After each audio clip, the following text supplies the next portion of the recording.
The sanctuary is a safe place where we can talk, a place where we can explore, and a place where we can come to that bit better understanding of who Jesus is and how he has shaped our lives. Now tonight, we are going to begin a new way of doing the sanctuary. At the beginning of each month, week 1, we are going to have a story night. And tonight we have a great story to tell. It's a story of Chris Jones. Chris will tell you himself, but it's his sort of, the thing that everybody knows about him. He has had the ignominy, I think, Chris, of being banned for life, not just once, but twice from playing rugby for WRU. And yet today he is a rugby development worker in the Rhondda Valley. So Chris, just say welcome, and we are really looking forward to hearing your story. Well, Chris, welcome. I feel I'm down the stadium, ready to play.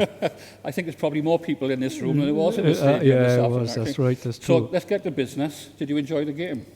Yeah.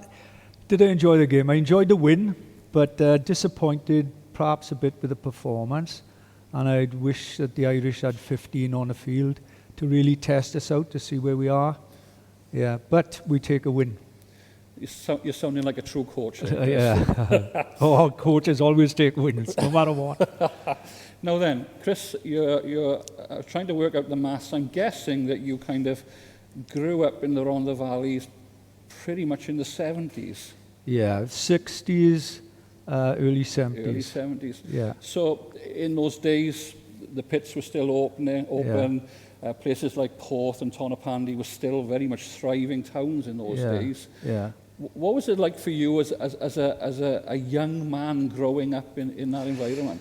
Right, it was a tough environment. I worked out early on that if I wanted to have any respect there growing up, I had to be either good at drinking, fighting, or playing rugby. I was never much good at drinking, but I wasn't bad at the other two. Okay. And as well, I think my parents were both sort of elderly and suffered ill health. My father had been a Japanese prisoner of war for 4 years, Right, okay. and he suffered as a result of that.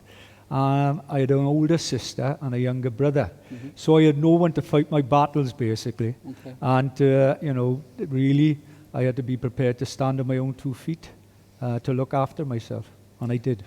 And so, kind of, was sport a part of your life pretty much from Oh, early yeah. on? I mean, I played soccer in junior school, and then I passed up to the grammar school, and was press ganged into playing rugby. Okay. I didn't want to play, first of all. Okay. But as soon as I started running with the ball and tackling and everything, I thought, wow, this is fantastic. In fact, I couldn't believe they'd invented a game like rugby where you could get away with what you could get away with without getting arrested.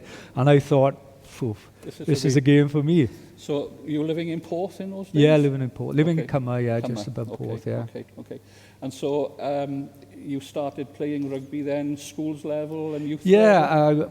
I was quite a successful schoolboy rugby player. Got into the Wales under 15 squad. I'd captained Rhondda schools and got into the Wales under 15 squad, and then later on Wales under 19 squad. And people would say to me sometimes after games, "Oh, one day, boy, you'll play for Wales," and I never did. And what position did you play then? Well, I played open side flanker then, because basically they said, right from the start, I didn't have a clue. And they said, look, you just run wherever the ball is. And I thought, great. So I was in the game all the time. And in sort of rugby parlance, you had a good engine on you then. Yeah, obviously. yeah. Well, and, I had an older cousin who was junior Mr. Wales and powerlifting champion. Okay. And, he was someone that I looked up to. So, I started weight training. I used to run back and forth to school, and I love fitness. Okay. So that all helped me to be a better rugby player. Rugby player. Yeah.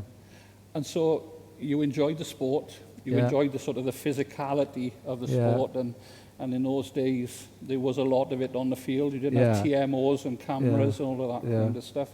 So kind of obviously being in rugby, there's a culture attached to it as well, isn't there? Or very much, in those days. What was the kind of the good and the bad of that for you?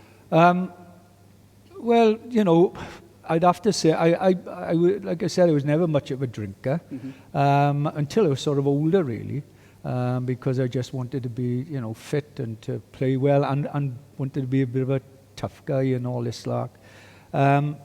So, yeah, I didn't sort of really get into the drinking culture until I was older. But the worst thing for me in rugby was that I absolutely hated losing. Okay. I hated losing. I don't know why it was like that. My brother would tell you that we would be playing Monopoly or Tiddlywinks when we were younger, and if I started losing, whoosh, the board would go up in the air, and I don't know why. And because I hated losing, I would do anything to win. Okay. Kick, punch, gouge. And as you said, rugby in those days in the valleys, it still is, but especially in those days without the sort of cameras there watching, without the scrutiny in every single thing that goes on the field. Rugby was a rough and tough game. Okay. And, but as rough and tough as it was, there was lines you shouldn't cross. But I used to cross the lines all the time. And obviously then I would get sent off and get banned from playing. And sort of, where did that sort of dark side come from, would you say? I don't know. Just an absolute desire to just win it no matter what. If I lost, I would break my heart. I wouldn't go home and, I'd cry and all sorts of things. When I was younger, I would, yeah. And so you went into senior rugby. Yeah. And obviously, Yeah. as you say, a tough environment. Yeah. And then you built up a bit of a reputation, I guess, as a roughy toughy. Yeah, I mean, in those days, all the sides had the hard cases playing for them. That was part of the game, just as much as the skillful players were. Yeah.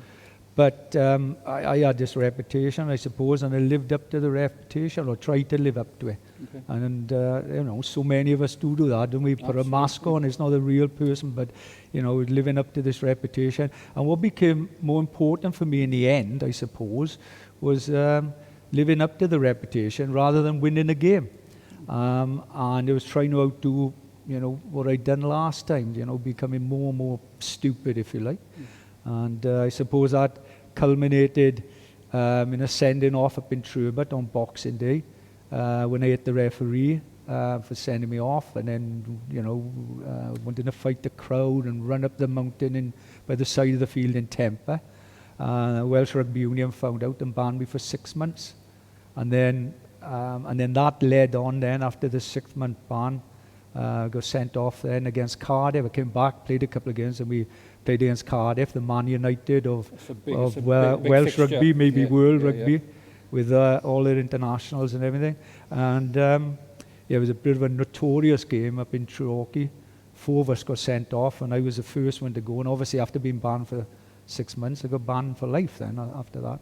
And my own club, Treorchy, banned me for 5 years. So, yeah. So that was the bad side of rugby. It didn't always agree with me. As much as I loved the game, it wasn't always agreeable with me, no. And then, having that sort of aggression and all of that kind of stuff, without getting too personal, I'm sure that must have been difficult for the people close to you as well, and living Oh, it with was. Yeah, it was. And, I suppose, I'm not here to glorify violence Not at all. in any shape or form. I'm only saying this because, I believe a God changed my life, and we can get onto that later. And if he can change me, he can change anyone. But obviously my family in particular did suffer because not only did I get in trouble on the field, I got into trouble off the field. And most weekends we get involved in fights or whatever, around the valleys, down to Cardiff and Swansea and that. And when I did come home, there would be terrible rows, and obviously sometimes be locked out, and I would kick the door in or break windows to get in, and then there'd be rows in the house. And I had 3 small children. I never ever hit my wife, I love my children. My wife normally ended up hitting me, but it wasn't a pleasant place to be at times. It wasn't pleasant for her, but was it pleasant for No, you? it wasn't pleasant for me, no. And the truth of the matter is, Wayne, that lots of times I tried to change. I used to maybe have a weekend out, and I hadn't come home on Monday morning to go to work or something like that. And And then I would think, right, this week now, I'm not going out. I'll go to the rugby, and that would be it. And it was like an addiction, really. Is, through the week, I would, be reading my children bedtime stories and spending time with them and everything else, and the weekend would come and start again. Back to it again. Yeah. Fascinating. Yeah. So there was a big moment in your life where it kind of all of this really, a low point, I guess. Yeah. So tell us a little bit about sort of how it all came to a head. Yeah, like I said, lots of weekends we were in trouble, and this particular weekend we went up to the Brecon Jazz Festival, a group of us from the Rhondda, and to cut a very long story short, got involved in a fight with as it turned out, an undercover drug squad officer. I didn't know that, and he was badly injured in the fight, and the police sort of accused me of stabbing him and kicking his head in on the floor. And the truth is, I thought he'd hurt a friend of mine, and I would have, because once a miss come down, that would be it. I would, literally do anything. And but I didn't. I was arrested before he could act. I was on top of him. I was arrested before he could actually hit him. Anyway, I was allowed a phone call home. We spent a weekend in Brecon police cells. I was allowed a phone call home just to my wife. She came up to bring my clothes up because they'd taken my clothes off me for forensic evidence. And she said the children were asking where I was again. Where's Daddy? And I went back to the cells that night, and I was ashamed. I thought, oh boy, the next time they're going to see me now is down in Swansea jail, because I'd be put on remand. And I was ashamed. I was frightened. I didn't want to go to jail. I don't think anyone in their right mind wants to go to jail. Certainly I didn't. Didn't want to lose my freedom. But most of all, I was ashamed because so many people over the years, my parents, teachers, rugby authorities, policemen, had all said that one day I was going to end up in a situation like that. I was charged with wounding with intent and violent disorder, which could have meant up to 5 years or so in jail for something that I hadn't done. And in that cell that night, cold and frightened and couldn't sleep, I just thought, how can I get out of this? And then I just thought, I can't get out of it. I can't fight my way out. I can't talk my way out. And it's interesting, when you get into those desperate situations, who you turn to, your favorite film star or your favorite sports star is no good to you there. And I just got to the point of saying, God help me. And I thought, I don't even believe in God, do I? And then I thought about it, and I thought, well, if there is a God, why would he help someone like me? And then I just come to a point of saying, I'm sorry. I really am. God, if you are there, I really am sorry, and I want to change. Help me to change. If you help me to change, then I will go your way. That's the thought I had. And I wasn't on my hands and knees when I prayed that prayer. I didn't have my hands in the air or anything like that. But I've never meant anything so much in my whole life. And it was like no choirs of angels, no flashing lights, but it was like, Chris, come my way, and this is what you've been looking for. And I thought, boy, that's incredible, fantastic. And no sort of real Christian background at all? Well, no, I mean, I've been asked that. I went to church. I went to Anglican church when I was younger. My mother and father weren't Christians. My father was anti-Christian. My mother was anti-chapel for some things that had happened in the past. But we were all made to go to church. But, as I got older, it didn't mean anything to me, and I stopped going. And, I'd never heard the gospel. I'd never heard, the real gospel. One thing that did sort of happen about a year before that was I went to work. I was working for British Rail, and I went to work with a guy called Ron Evans. And I remember I was with him for 3 weeks on an induction course. And I remember the fellas down with British Rail saying, lovely guy, Ron, but watch out, he's one of those born-again Christians. I thought, right, I'll sort him out. And but after being with him for 3 weeks, I can remember coming home after 3 weeks and thinking, wow, there's something different, about this guy. I remember saying to my wife, and this is not me at all, you can imagine. I remember saying to my wife, I want to get him a little present. She was saying, what? I said, no, I want to get him something just to thank him for being so kind to me, And so he never preached the gospel to me, but he lived it out. Made an impact. That's what he did. I saw Christianity in action. And I did think, but that was, before all of this happened. Yeah. And just what happened with the case, and we'll break then for another song. But yeah, well, long story short, basically we should have taken a couple of weeks trial because there were other people involved, and there's a big drug surveillance thing and everything else. It was all over and done with in a day. And basically I had to plead guilty to violent disorder, and the police were willing to drop the other charges against me. And I was determined to go in there and say the truth as a Christian, because I was 8 months later. And so I was fined. Could have gone to jail for that, but I said, explain to me what violent disorder is. Grabbing hold of the guy, threatening him. Well, I did do that.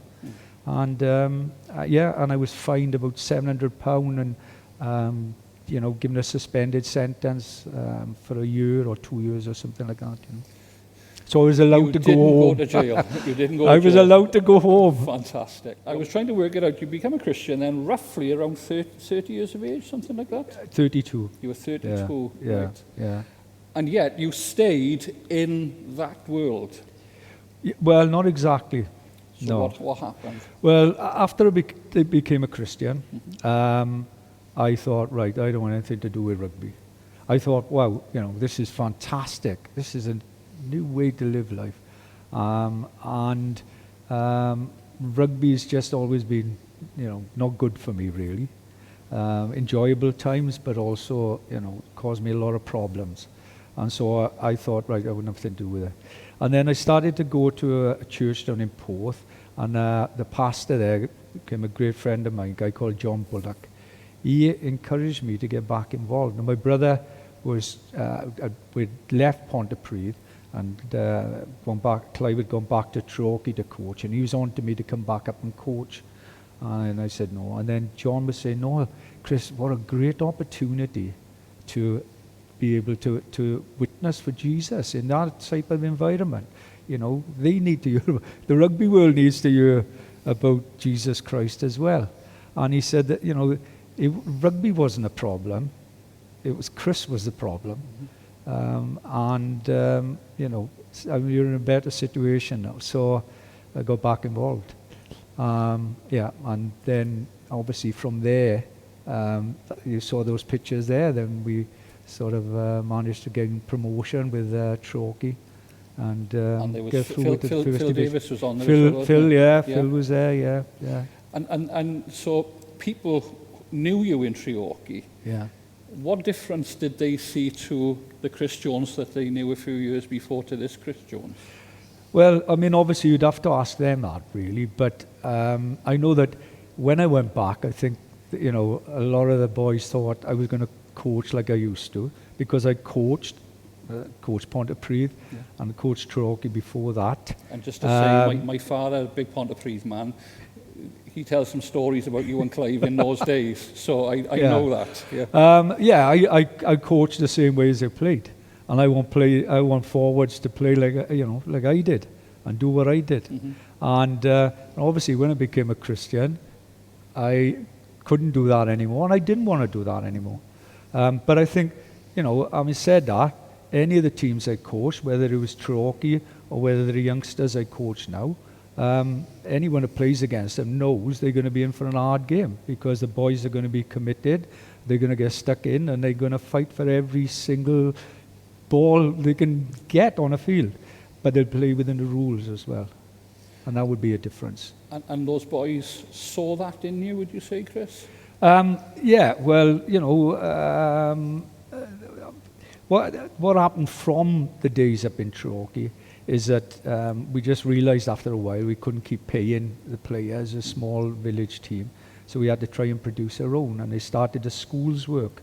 It was Phil, really, that was the brains behind it.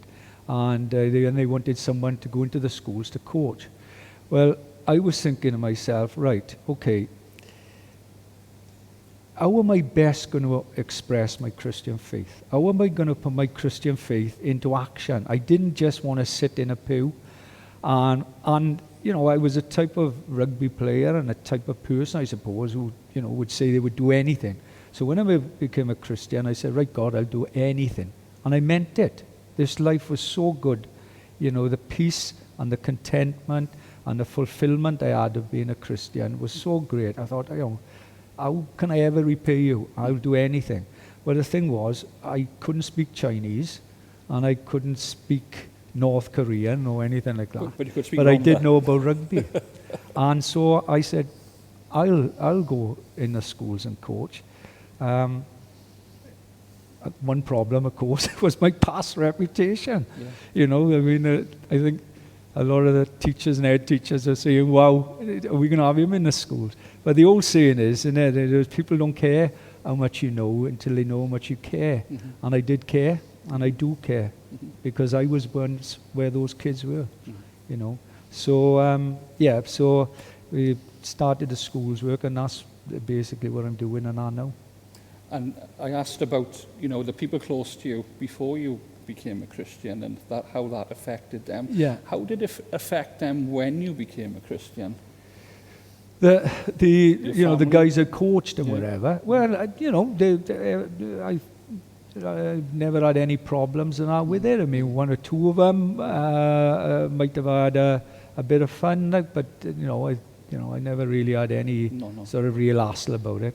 And Otherwise, I would have had that. What about at home? What about at No. home? What about at home? At home, my wife thought I'd gone off my head. You know, she couldn't believe, you know, what's this all about now? Mm-hmm. But then I think, you know, after 6 months or so, she started to see that there was a real difference. There was peace in the house. And she started to come to church. And obviously she's got her own story to tell. Of course. But about a year or so afterwards, basically, very quickly, my daughter Jess was born. I had 3 children, you know, were born before we were Christians, and then my youngest daughter Jessica was born. And when she was born, everything seemed all right. And as soon as they cut the umbilical cord, she just turned purple. Tongue was coming out. She couldn't breathe. They had to rush her down to the Heath Hospital. And I remember, you know, I followed the ambulance down. And when I got down to the hospital, the nurse pulled me aside and said, look, Mr. Jones, she's not likely to live. So we were like, oh, right, great. So we stayed in intensive care for about a month. And then to have a break, it was Easter time, I said, look, you know, we need to have a break, Jill. We need, you know, to get back home. I'm going to go to church. Do you fancy coming to church? It was Easter Sunday. And that Easter Sunday in church, she made a commitment to the Lord as well. That's amazing. And amazingly, about 2 weeks later, we went back down to the hospital. You know, we staying there again. But 2 weeks later, Jessica was given the all clear to come home. Wonderful. And she's a strapping young woman now. What is she? You know, 27, 28 years old. Fantastic. So, huge changes at home. Yeah. Huge changes in your work environment. Yeah. Your outlook. Yeah. And that's 30 years of life there that you've talked about, really, in one Yeah. sense there. Yeah. We could talk forever, but I'm interested in kind of now, Yeah. you know, as you look back on those years, and what do you feel God has for you in the future, Chris? In the future, I don't know. I'll do whatever God wants me to do. But I believe, you know, that I love doing what I'm doing. I believe it is my ministry, if you like. And, you know, I think what we want to try and do is to help the children up in the Rhondda be the best they can be. It's a pretty deprived area. I love the place, but to be the best they can be. And I just worked it out. If I go out on the street and say to a 15-year-old boy, hey, but I want you to be the best you can be. He's going to look at me as if I'm a bit weird. But if I had say to him, I can help you to be a better rugby player, he's interested. But the process is the same. It takes self-discipline, work ethics, team ethics, all of those things, all those good values, which are basically Christian values. It takes all those sort of disciplines and that, and all those values for that boy to whether to play for Wales or to just be a good guy. Play village rugby. Yeah, So. And you've got a 30-year legacy of that now. Yeah. And that must bring you a lot of joy, I would have thought. It does, yeah, of course it does, I mean, it's great we've had from a sort of place that mourned the fact that they couldn't get schoolboy representatives. We've had a lot, we've had over 40 boys now who have played professional rugby, and 7 of them have become internationals, including a British Lion. But what pleases me just as much is that for some, it's just given them a direction and a focus for life. For some, it's just kept them out of prison, and I don't point a finger at them because I could easily have been exactly the same. Yeah. And one final question, Chris. It's a toughie, really. But what would you say to the Chris Jones of 32 years ago today? Oh, wow. What would I say? I would say be prepared to be different. Have the guts to be different. That's a big deal. And ultimately, I would say, why don't you give Jesus Christ a look at? There's much more to Jesus Christ than a little picture on a Christmas card. And he's only a prayer away, and he's there for everyone. Putting his hand out, take up that offer. Takes guts, though. Chris, could listen to you all night. Just thank you so much for spending some time with us, and really pray that God will continue to bless you and your family and the work that you've been doing. Thanks very much, Chris Jones. No I think problem. he deserves a round of applause. My pleasure. God.